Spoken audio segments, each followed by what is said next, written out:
తిరుమల లడ్డూ ప్రసాదం చుట్టూ ముసురుకున్న రాజకీయ దుమారం ఇప్పుడు అసెంబ్లీని కుదిపేస్తుంది.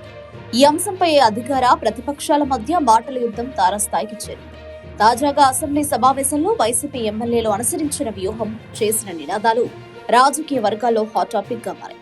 తిరుమల లడ్డూ తయారీలో ఉపయోగించే నెయ్యి కల్తీ జరిగిందనే ఆరోపణలు ఆంధ్రప్రదేశ్ రాజకీయాలను ఒక కుదిపిన సంగతి తెలిసిందే.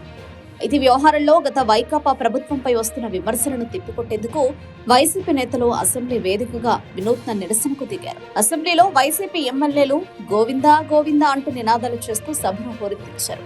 లడ్డూ వివాదంలో చంద్రబాబు నాయుడు ప్రభుత్వం కావాలనే బురద జల్లుతోందని, భక్తుల మనోభావాలతో ఆడుకుంటోందని వారు మండిపడ్డారు.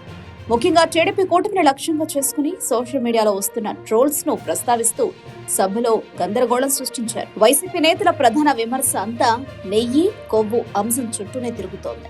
లడ్డూలో జంతువుల కొవ్వు కలిసిందన్న ప్రచారాన్ని అబద్ధపు ప్రచారంగా వైసీపీ అభివర్ణిస్తుంది.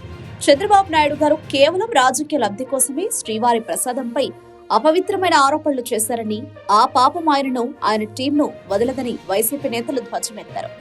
అసెంబ్లీ లోపలే కాకుండా బయట కూడా టీడీపీ నేతలను ఉద్దేశించి కొవ్వు పాపం నీడలా వెంటాడుతుంది అంటూ చేసిన వ్యాఖ్యలు ఇప్పుడు నెట్టింట వైరల్ అవుతున్నాయి.